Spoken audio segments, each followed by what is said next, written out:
Pretty intense. Yeah, the parents get pretty into it too, those Moorhead parents. Yeah. Tell you what. When Kurt Jones Watch printed off their the language. little sheet that you read as an announcer, was anybody there at the start? No. Okay, and he didn't change the team that they were dueling, so I'm reading it and I'm like, and up next for the Firebirds, because they dueled Yeah. Devil's Lake last time, and then I hear everybody go, Spuds! So I'm They're like, oh, crazy. sorry, typo. Yeah, Moorhead parents are actually like insane. Yeah, they're pretty All insane. sporting events, but But I guess it's our fault for sitting on the wrong side. me and Derek are gonna leave before, we have a soccer game at 9. So. Oh, okay. We'll be Is on that YouTube. indoor stuff? Okay, so let's do this then. First I gotta get a sheet for people to sign. Does anybody have a plain sheet you can tear out and then pass I around got to one. people? Okay. All right, so everybody make sure that you get signed in on that, and then when we get done, whoever gets it wide or whatever, just put it right here. And then I'll make sure that I get it. And then let me kind of load up the test to talk about it. So, you guys attended, obviously, you don't need to do anything else. If you just attend and sign in, you get the bonus points. Those of you that are watching on YouTube, you just have to take notes and remember to put the time where we talk about different things. So 0, intro, talking about wrestling, whatever. And then a minute from now when I start discussing concepts, write the time down when you're doing those concepts as well, okay? So, like always, the test is 50 questions. The first 50, or it's 100 questions. The first 50 are matching in groups of 10. And we have 5 chapters, so there's 10 for chapter 11, 10 for chapter 12, 10 for chapter 13, etc. And those questions primarily are terms or concepts that you have to just know the definition for. There's really not a lot of application in there. So I'm going to start with going over the application questions, because usually those are a little bit harder for individuals. That way when you guys leave, it's easier for you to look up the definitions, obviously. Is that cool for everybody? Yeah. Okay. And then, Oh, okay. get There you me! go. I only had trail mix for supper, I'm starving. Thank you. You're the best, thank you so much. Oh, here. I just want to be Actually, pig on the video. that's got some more candy, so I might as well That get just rid made of my that. day. How much does we got candy do? Like 2 each or less, okay? All right. So, again, I try to make it about an equal number of questions from each chapter, so there will be about 10 application questions. Like always, what's the main thing you want to understand? If you want to do well, what's the main thing that's going to get asked? The 3 main theories, and if you can apply them to different concepts, okay? So, we talked a lot about ethnicity, race, minorities, stereotype, etc. This is hard to do, like reword the questions and kind of apply it. At this point, at this point, usually somebody says, just read the question. But okay, so what's the difference between prejudice and discrimination?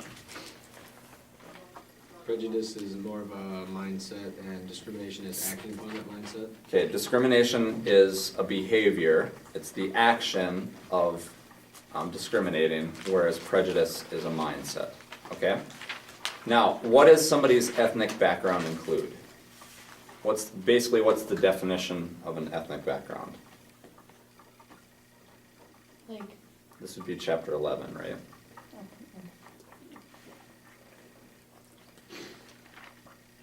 Shared culture and heritage of a group of people.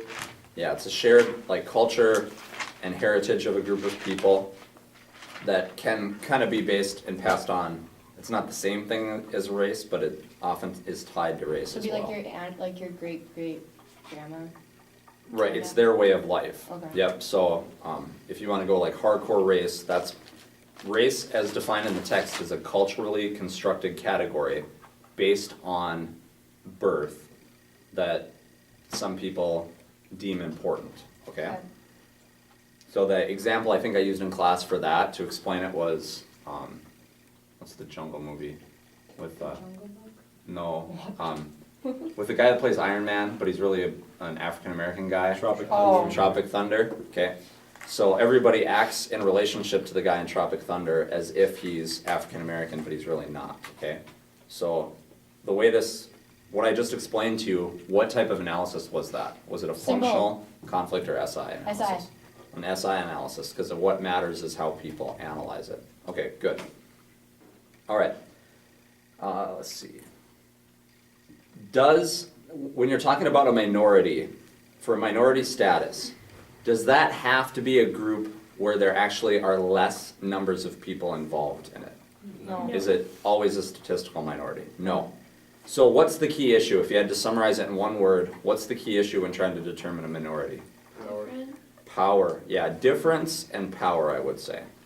So the example I used in class was the sex industry, basically, pornography, dirty magazines, all that stuff. The people that are making decisions in that industry are men, but the most people that are employed in that are women. Make sense? So the women in that would be considered a minority. Okay.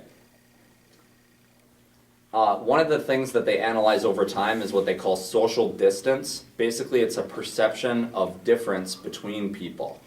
And there's a graph that explains that really well on how it's changed over time amongst college students. A lot of the research that they do, you'll see, is college students, because sociologists often are college professors and they have easy access to college students for surveys and all that stuff, okay? So, what do you think the social trends have been about social distance? Like how social distance basically could be defined as like how different you feel from individuals or how uncomfortable you feel regarding individuals that are different from you. Do you think that has improved over time? Do you think it's worsened? What do you think? I feel like it'd be worse since we have more technology online, that people would be more awkward socially. You know what I'm Okay. saying? Nope, alright. Am I wrong? I think it's. But do you think, look at the 70s, 60s and 70s versus today. Do you think the average student is more accepting of differences? Oh, yeah. I was Okay. thinking, okay. All right, let's look at the issue of same-sex couples. Is the average student more accepting Yeah, of it's more that? accepted now. Okay, all right. Has there been anything in modern history that would maybe affect that in terms of people's view towards different groups of people?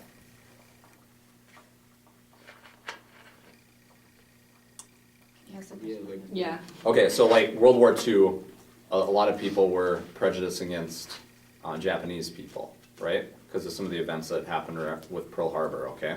Has there been anything in modern history like that that could influence people's attitudes towards a certain race or ethnic group? Like an example. Like in For a like- negative Yeah, way? what's an example? For the Like 9/11. TSA, like, yeah. Okay, so 9/11, do you think 9/11 had a positive influence in terms of people being more accepting, or a negative influence? Negative influence, okay. So again, if you check out that social distance thing and you paid attention, you'd be okay. All right, another thing the text talked about was different theories of prejudice. Basically what causes individuals to be prejudiced. One of the theories was culture theory, if you remember. Another one was authoritarian personality theory. And then another one was called scapegoat theory. If you just look at the name of the definition, you can kind of understand this.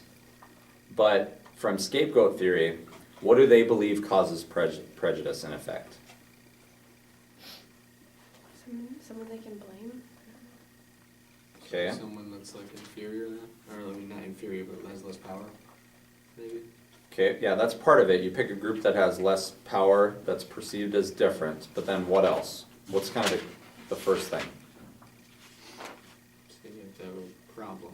Yeah, you have to have a problem to then blame on that other group, right? Okay, good. Okay.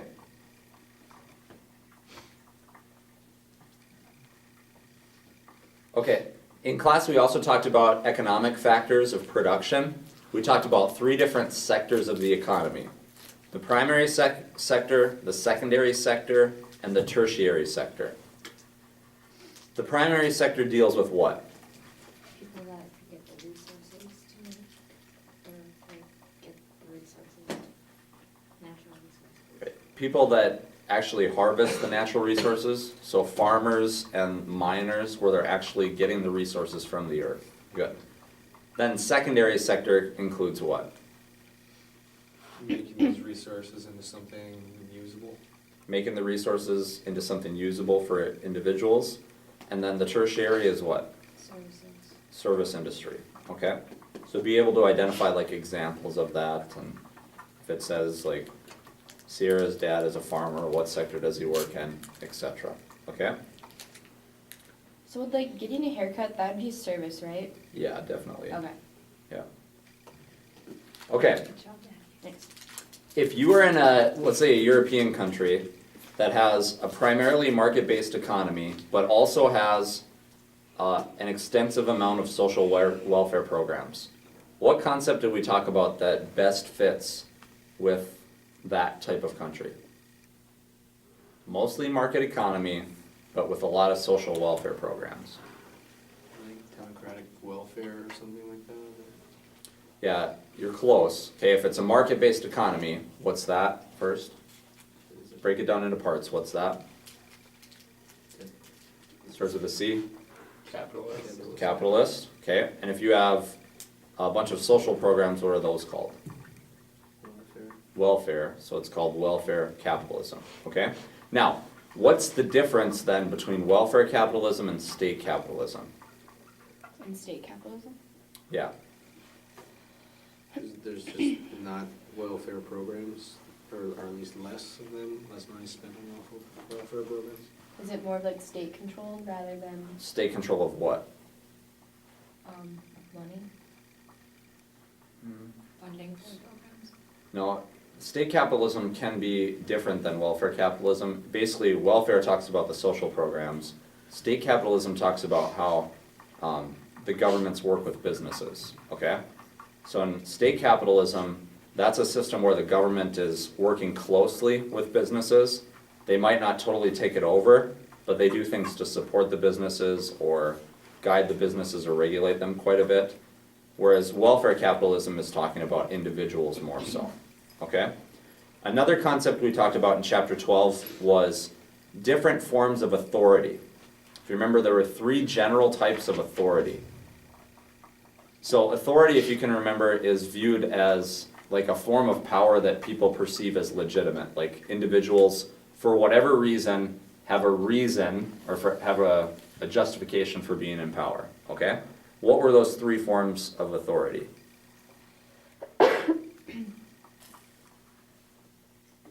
Remember I had the 3 pictures? There was like a king, Ronald Reagan, and Oh yeah, Stalin. monarch, wasn't it? Hierarchy? Traditional is one type of authority. What is it with like the king, you know? It's traditional. Yeah, that'd be traditional. Yep. Oh. Okay, rational legal is the other type, and then charismatic, okay? Now, be able to give some examples of each. So, really, a lot of people in power are going to have elements of all. I've talked about that. So for example, the President of the United States is certainly going to have some rational legal authority, where once you become president, the Constitution says like what you can do and what types of power you have. But to get to be president, you have to have some charismatic ability. You have to be able to communicate your message and get people to vote for you. So there's going to be elements in all of that for individuals. Take, for example, some really strong leaders from history, like Charles the Great or Charlemagne from the early Middle Ages period. He was very well liked. He also was a monarch, and he was really smart. He did a lot of things well. Okay, so really well liked, charismatic. He was a monarch, traditional. He was smart and made a lot of good decisions. If you're an individual, you want a smart person leading you, and you can say, well, that makes sense. Let's let the smart guy lead us. Okay. So there's going to be elements of that in many different people. Be able to identify a few of those if you're given What would examples. be just rational legal? Just like a, Well, again, primarily if, let's say you're somebody that gets elected to a position, maybe you run unopposed, let's give that as an example, which happens in a lot of instances for like sheriff or something. mm-hmm. So in a small town, have you guys voted? Were you 18? Were you able to vote? No. None of you? Okay. Yeah. You were? Yeah. Okay. So when you voted, there were a lot of county positions that please choose one name, and there's only one person running. So if you're the only person running, you probably don't have a lot of, you don't necessarily have to have a lot of charismatic ability to get elected. But you did get elected, so there'd be some rational ego, okay? Okay. But again, most of the time, there's gonna be a couple there, all right? All right, if you are married to one person, what's that called? Monogamy. If you are married to more than one person, what's that called? Polygamy. In general, it's called polygamy. If there's a marriage where there's many wives, what's that called? Isn't like Jill and Guy or something? It's many, so it'd be poly again. Polygyny? Yeah, or polygyny, yeah. Polygyny. I don't know, I guess, whatever. That makes no But- sense. But the root word there is kind of what he's trying to emphasize. So that root word basically means female. The way I remember that is gynecologist, which is female doctor, okay? So for males, it'd be polyandry, and the way I remember that, so if there's one woman with a bunch of guys, They do polyandry. Andro is like a root word that means male, okay?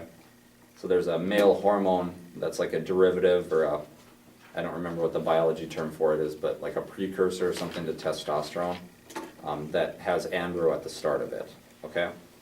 That's what like, there is a synthetic version of that like Mark McGuire and all those guys were taking for a while, if you remember? So it was a supplement that was legal for a while and then they banned it. Okay. One of the theories that we looked at also was social exchange theory. Exchange theory. To an exchange theorist, when individuals are dating and trying to determine like who to marry, from an exchange perspective, what do they look at? Like what they get from the other partner, like Right. how to, What they get and give. yeah. Right, what they get and give, yep, exactly. So exchange theorists kind of view people a little bit as like selfish animals. So a person's gonna try to maximize like their cost-benefit ratio, basically. So, and exchange theorists would say that people do this subconsciously for the most part. They don't literally sit down with a sheet and like, okay, Susie wants to date me, and then Sally wants to date me. I perceive Susie as cuter, but she's kind of annoying. Pretty sure there's Whereas a movie about this. Sally, yeah, I think I don't remember, but, so that would be an example where people do this kind of subconsciously. Although I think that there's people that sometimes do this like formally. I've heard of students like, when it comes to prom, if they're trying to figure out who to ask to go to prom, they'll literally make a list and then try to determine who to ask. Have you heard of anybody doing that or not? No. No, I've literally heard some people Well, talk about so-and-so has a that. curfew too. Right. Doesn't that sound a little bad? Derek or- does that. So-and-so wants to wear this color dress. But even if you don't make a list, do you think people do that like subconsciously or Yeah, I sometimes probably even don't. consciously? Like they sit back, they're in class, start daydreaming. I need a date to prom. She's got a girlfriend or boyfriend, right? Whatever. Either way, he's. I don't know. I don't Well, want if me you to didn't do imply that anything, subconsciously and you just married someone and didn't think about what you're gonna get and give out of it, that'd be kind of irresponsible. but- Right, and that's why in class I encourage you all to, regardless of the situation, yeah, before, even if you have a really good relationship, because you can hear some things that you don't really talk about. Like a lot of if you people aren't want like, kids or what type? Here's an example. What type of milk would you drink?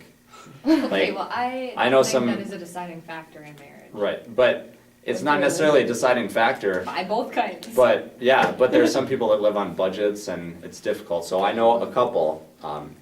I know, I don't want to say who they are, but I know exactly who I'm talking about. Okay, I'll limit it to this. One of their names is Aaron. So then you don't know if it's the boy or the girl. I know who it is. It's nobody that teaches here. Oh, just kidding. Okay. So anyways, they, like, one person could not stand skim milk, and the other person was like hardcore into skim milk. That's like and my they're- sister and her boy. And they're like on a limited budget, so they didn't know that until they did their, so then they compromised and went with 1%. Wow. Okay. That's wild. So, you never know. Okay, all right, here's another one. All right, what does the Greek root word for school mean? Remember that discussion? Torture. Torture? No. Greek root for school. Has school been mostly for like everybody, like it is today? No. No? No. Okay, so What's school perceived as mostly? There's that sign-in sheet, Preston, if you wanna find that. Used to be for like the Like a privilege, It was for the privileged, yep. the rich. So school, the root word for actually, for that in Greek actually means something like fun leisure time, basically. Really? So, Torture. yeah, I was kidding. most people wouldn't guess that. I love but school. So what is the word then? It means like, for school, Like what is? it means like leisure, or, Oh, you're saying. Yep. okay, never mind. so, and that's reflected in that in the past it was for elites. It was viewed as something, if you had the money and resources, you went to learn about philosophy and all that from Aristotle, Socrates, Plato. If you didn't have the resources, then you would go work in the fields or train to be a warrior or whatever. So at the time, it wasn't really as hard as school is compared to like what you would be doing instead, okay? All right? Okay. There was also an experiment that somebody named Jane Elliott did in an Iowa classroom to try to understand how people behave and how perceptions influence reality. So, I guess I don't really know how to reword this, but I would just say, make sure you look at the thing about Jane Elliott in her classroom, okay? Perception's what? Reality, right? Yeah, that was part of it, yeah. Well, there's a word between the two. Perceptions of reality, right? Perceptions influence reality, okay?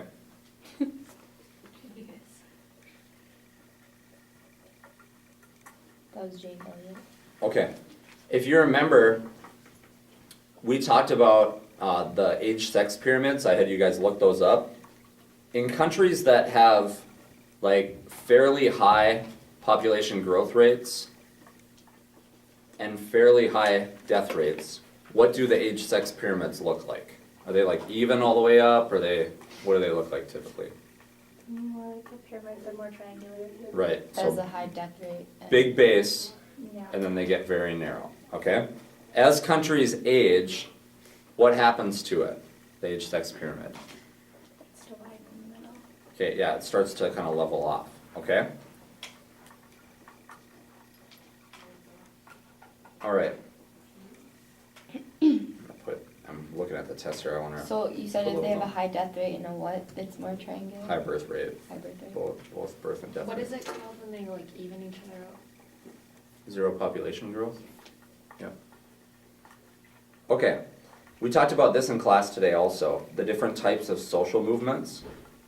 Remember that box? It's on page 487 if you want to check it out, okay? If you are looking for a type where it's like massive change for everybody, what's that an example of? Revolutionary, okay? So there's a couple of different questions about that on the test, so make sure you check those out and you're able to identify what those are. What are we doing in class tomorrow? Finishing notes for the section. Okay. One of the things I talk about in class often is manifest and latent functions.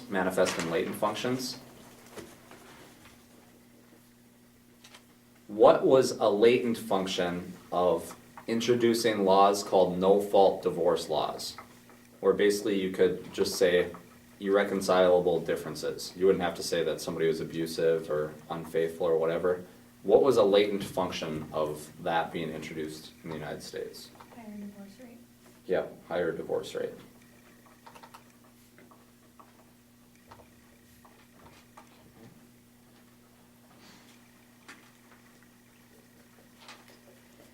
Birth rate might go down.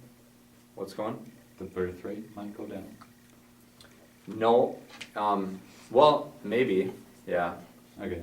Because if there's more divorce, you could argue that people Well, wouldn't be, but generally speaking, I think, if you make divorces easier to get, then there's gonna be more divorces, right? What was the reason behind that? What was the manifest function?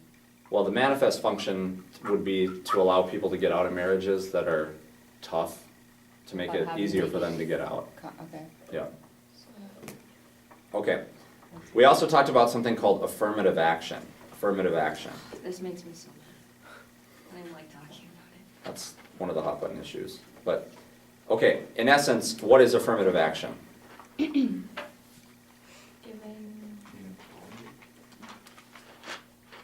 Okay, a little bit more than that. So giving resources to people, to like minorities, something like that. Right, and what is the logic? There's usually two arguments in favor of affirmative action. What is the logic behind that? It corrects for past wrongs. Correcting for past or current injustices. Okay, good. And then what's the other argument? Increasing diversity, like, improves everybody's knowledge. Right, so if you remember the clip we watched, the Harvard Justice debate, he brings those points up exactly, okay? So, and there were a couple court cases that we talked about in class. I don't think, the Michigan one, right, I don't think there's questions about the cases specifically. Is there anything Um, about the negative? Well, actually, there are about some court cases, so has affirmative action, first of all, been declared illegal by the Supreme Court? right? No. No. Has the Supreme Court ever ruled on affirmative action? Yeah. Yeah. Yes, okay. And when the Supreme Court did rule on affirmative action, in essence, what did they say? You can't assign like points to, for like race or something. Yep, you can use race as a factor in determining things, but it can't be like the only factor or a predominant factor. So in essence, it depends on the case. Sometimes the court has upheld affirmative action policies of schools, sometimes they've turned them down. Is that why it's So- like an option if you wanna put what race you are, like you don't have to put it? Yeah, in part, I would say. Okay. Yeah. Okay, what is it called then? Here's another use of using race or gender or whatever to try to figure out something, or as a factor in something. What's it called if you're trying to use an ascribed status to investigate or predict crime rates? What's that called? Using an inscribed status. To what? Using an ascribed status, so you remember ascribed versus achieved. Ascribed is what you're born with, achieved is what you get. So if you use an ascribed status like race to try to figure out or investigate crimes more efficiently, what is that called? So an example of this that gets really controversial is when they are investigating people like the TSA, when people are boarding planes. Some people argue you should, like if there's 50 people boarding a plane and 40 of them are like 60-year-old Caucasian ladies and there's 10 Middle Eastern guys, then you should devote more resources to trying to check out the Middle Eastern guys instead of the old Caucasian ladies. What's that called? Racial profiling. Racial profiling. Okay, good.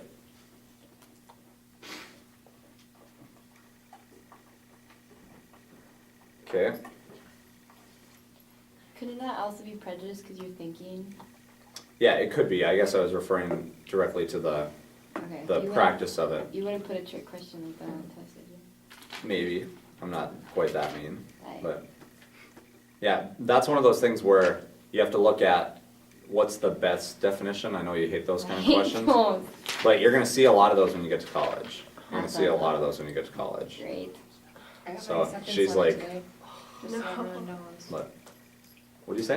I got my acceptance letter today. Okay, we're at UND. UND. It's all right. I know some good people that went to UND. Somebody's mom in here went to UND a few times, right? Okay, next one. What were the two economic systems that we primarily focused on in class?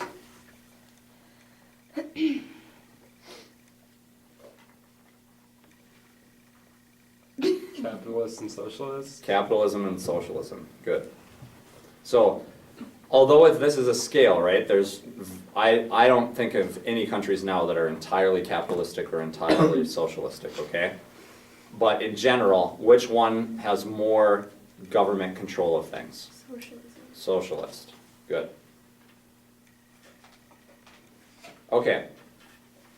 I'm gonna give you some examples of people in history, and then I want you to tell me what type of authority they derived their authority from mostly, okay? Like traditional. Yep. Okay.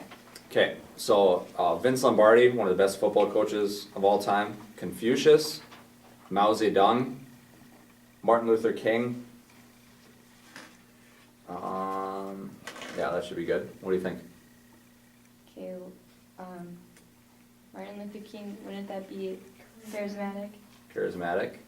Lombardi, very good Who coach. was that, the coach? Charismatic, for the most part.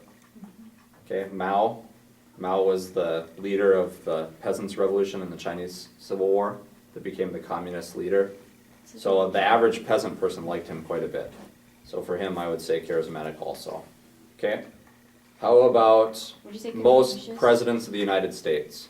What would they fit under? Rational, legal. Rational, legal primarily. Charismatic, Most monarchs, traditional. traditional. Okay? If you were to describe the United States economically using concepts from the class, what would you describe it as? Is it socialist? Would you just call it purely socialist? No, Okay, would you call it purely capitalist? no, No? Would you call it primary-based economy? Where most people work in like farming or mining? No. In North Dakota. I don't even know if you added up all the people that work, even in the West, I don't even know if it'd be the most people. Certainly, the most money generated in the state comes from agriculture, but I think that, you know, look at all the service people that are working to serve those individuals. I don't know what the numbers would be. It could be that way, but I mean, it wouldn't surprise me if it was service more so. But, so we talked about, remember, state capitalism and welfare. Which one of those two do you think more accurately describes the United States? Probably welfare. Probably welfare, yep. Okay. One of the things also we talked about was single mothers and how like that trend is changing in the United States. Generally speaking, are more children being born to single mothers or less? More. More, okay. What ethnic group, racial or ethnic category, has the highest instances of single motherhood? African American. White. African American. We watched Yeah. a video on it, didn't we? Yeah, we did in class. In the book, there's one. Okay. In class, we also talked about functions of the family and functions of religion. Functions of the family and functions of religion. What was one of the major functions of religion?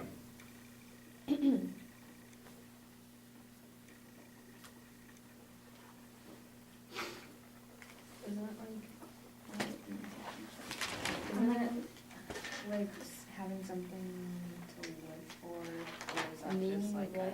Right, so meaning, yep, good. Meaning, purpose, Are those Like two separate morals ones? to live by. sort of. Yeah, so you could call that like social control, like telling people how they should live. Church? Church is an element of religion, but what's a function of religion? socialization. That's not necessarily a major function that the text talked about, but at least I don't think it was. But one of the things we talked about was social cohesion, if you remember, right? So, and you can make arguments, I gotta reword this one, Social cohesion goes with religion. that's fine. Yeah. Okay.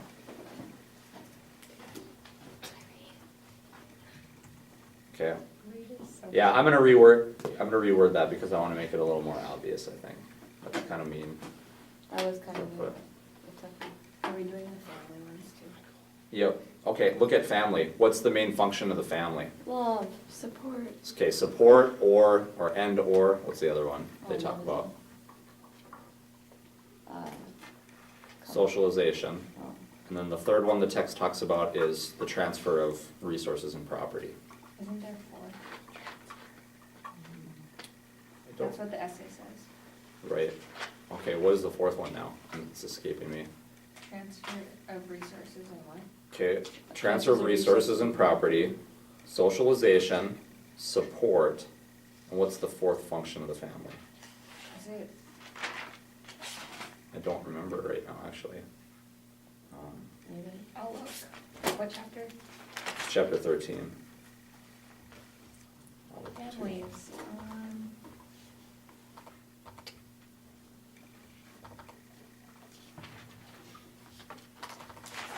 How many is there for religion? Just 4, 2? Hold on a second. Oh, it's 13 actually is the chapter for family and religion, not 14. I misspoke You said there. 13. Did I? Okay, I was just looking at the wrong one. Okay, functions of the family. Socialization, I should have thought of this, is regulation of sexual activity, Yeah. social placement, and then support, or material and emotional security is how they define it in the text, okay? Whereas the functions of religion are social cohesion, social control, and providing meaning and purpose. So, like a lot of sociologists would argue, to go to Sierra's point, that while you do determine a lot of your beliefs about, what ultimate meaning is in life and all that, why is there suffering, is there a God, what happens to you after you die, all those questions that religions answer, okay? While you do learn about that in church, who really guides that socialization process for most people? Like, who's determining what church kids go to and the parents are, okay? So that would be the argument against having socialization being a main function of religion. But certainly for some people it could be, okay? All right. What is the largest religious affiliation in the United States?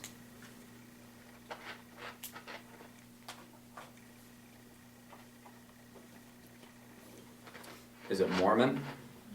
Is it Christian? Yeah, more specific. Isn't it? Oh. Presbyterian? No, but it starts with a P. Protestant. Protestant, okay? Of the Protestant denominations, which one's most common in the southeastern United States? Catholic. Catholic's not Protestant. Oh, I'm just kidding. Baptist. Baptist, okay? In most of the Northern Plains regions, what's the most common religion? Lutheran, okay? Ohio, Pennsylvania, kind of that region, Methodist.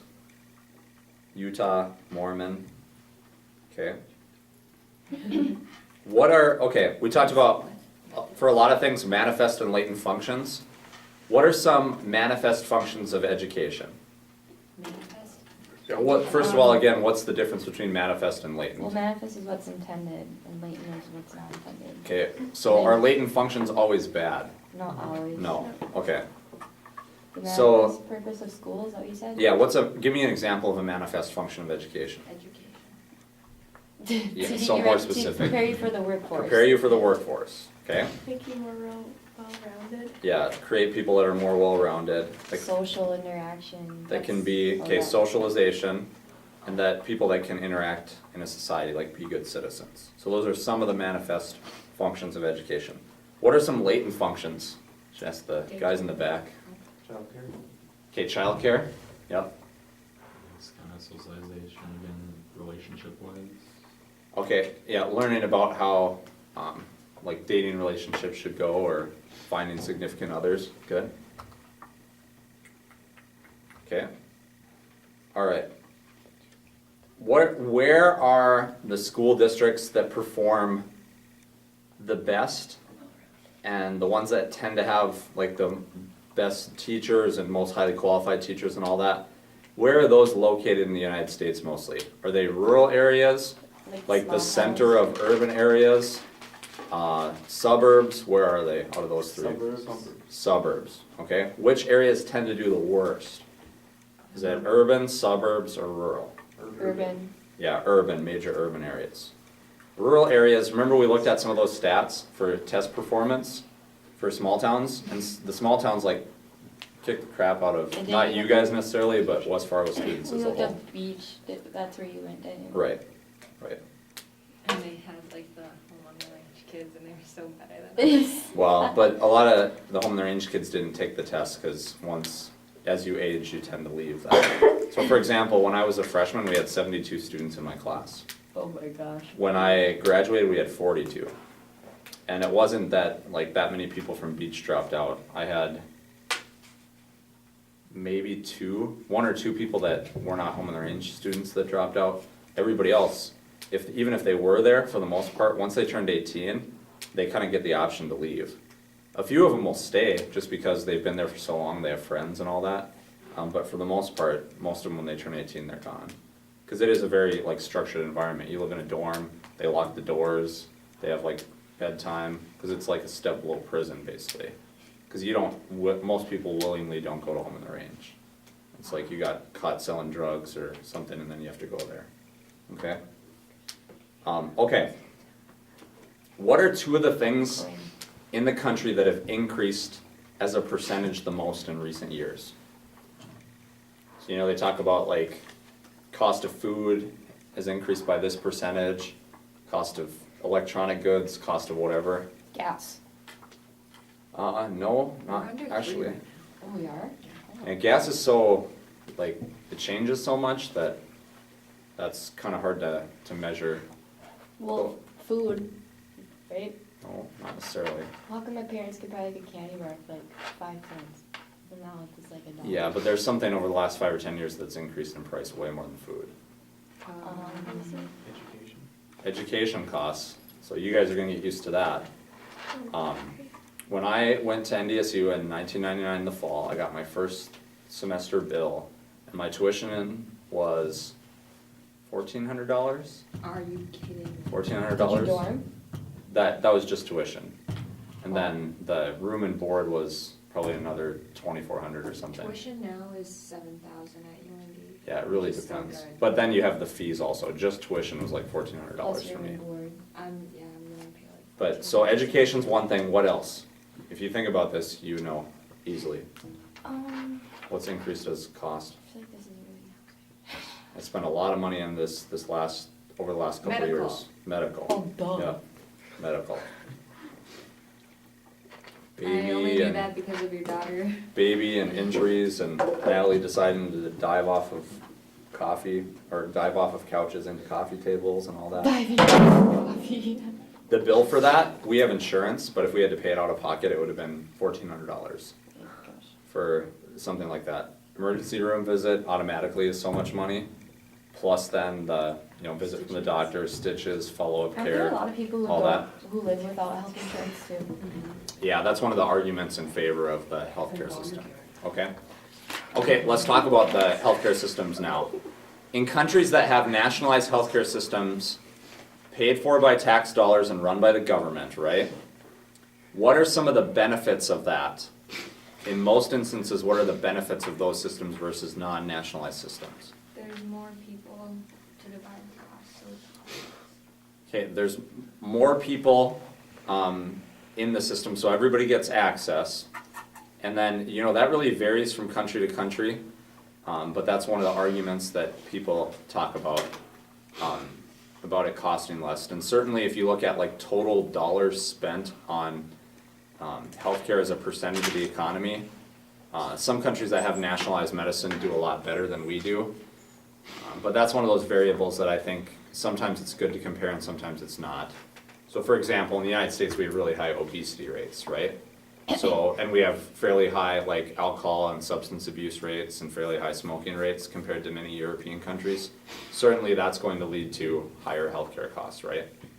So, so generally more people get access certainly. So if you really need care, you're not running without care. You have protections if you have pre-existing conditions, all that stuff, okay? What's the big knock on nationalized systems for most people? well, I Well, don't like- know if it's a big one, but like the quality of care is less because there's more people leaving. Well, let's say you get Yeah. like a person who smokes like 5 cigarettes a day and they need this and this done because their lungs are horrible, and then you have someone who gets sick, totally not intended. Right.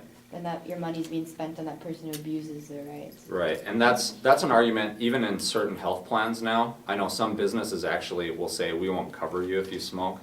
So then you have to quit basically, or you can't get insurance with businesses now.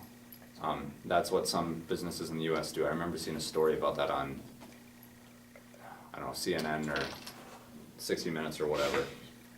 But the big knock on nationalized systems is that the wait times are so long, okay? If you want to see a specialist, if you want to go in to get stuff done, a lot of times the wait times are fairly long, okay? Canada. Yeah, Canada, England, that's kind of one of the big knocks. Okay. One of the things in the text, we didn't actually talk about this because this was chapter 15, but it's called the demographic transition model. Transition model. There's a graph that has like a line, and the line starts out like this, and then it goes, one of the lines goes down, and then the other one kind of goes down like this.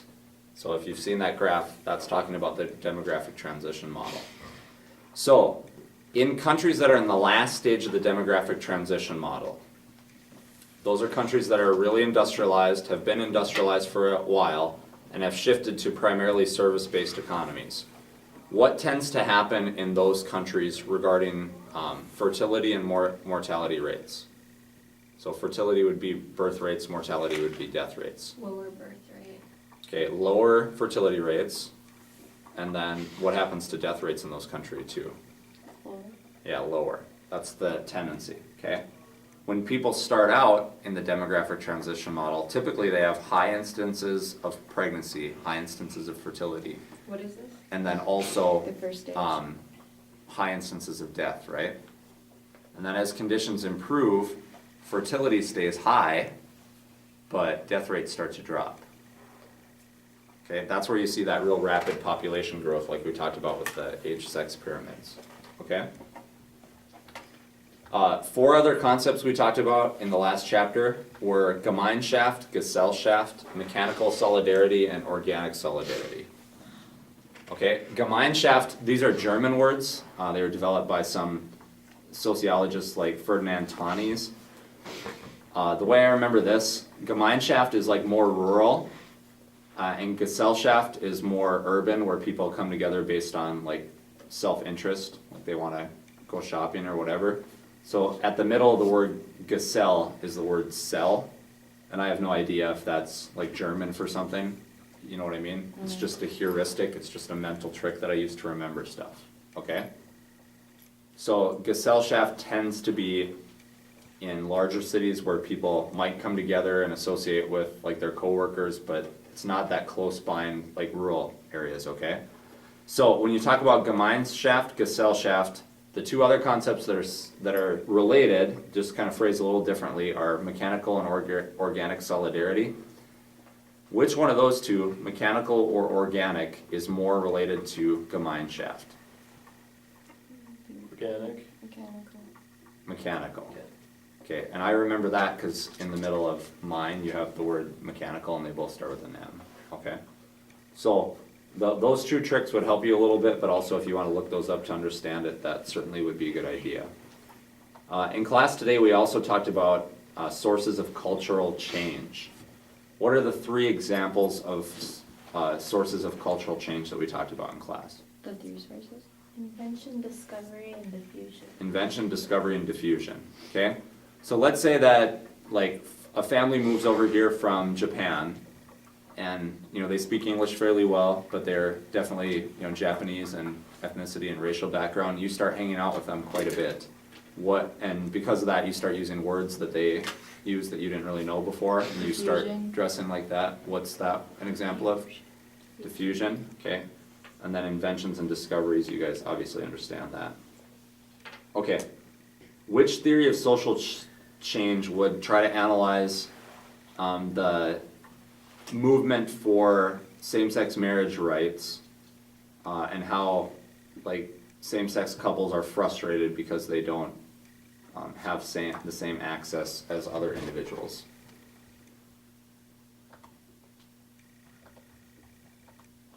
What's a what of that? What's a what of that? What's the question? Like, what about them? Okay, which of the reasons for social change, which of the reasons for social change best explains, like if you're a same-sex couple and you're upset about the fact that you don't have the same rights as other people, which of those best explains why you're motivated to seek change? Because you're. What's the name of the, remember we had the causes of social change slide? Culture, blank, ideas, demographic factors, social movements, etc. That'd be conflict theory, okay? conflict Oh, theory. okay. All right? Okay. Something else we're gonna talk about that tomorrow that's not in the notes yet if you're doing this here or if you're watching the video later today, are explanations of social movements. So why social movements exist. Remember we talked about alternative, redemptive, reformative, and revolutionary social movements. So there's some explanations of why those exist. So look at those things. I'm not gonna even ask questions about that because we haven't talked about it in class yet, but it's deprivation, mass society, resource mobilization, culture, and new social movements. Those are the 5. Look at those also, and again, we'll talk about that tomorrow. So that's called explanations of social movements, okay? All right, let's go back to some other examples. For diffusion, does it have to go like both ways, or like is assimilation a type of diffusion? Yeah, so take the example of the Japanese people that I kind of made up to give this example. When they come, they're certainly going to be influenced by the culture they go to. So I would fit that into diffusion also, okay? So like Primarily. assimilation wouldn't be diffusion, where like one culture changes, but it doesn't like alter the other? Well, people moving into a culture are going to alter that culture also, to some degree, right? So whether that's introducing new styles of music or clothing or just making the other culture more aware and it changed their thinking a little bit, somehow anytime you have people move into the area, the culture is going to change. So it's not like one group that moves there assimilates and they're not affected at, like the people that are there, the majority aren't affected by the minority. The culture itself is always going to change when new people and new ideas come. But certainly, the degree of change for the Japanese family in the example I gave is going to change a lot more than the average person here would. Okay? Okay, we also talked about trends in social change. Does social change always happen? Is it inevitable? Yeah. Yeah, okay.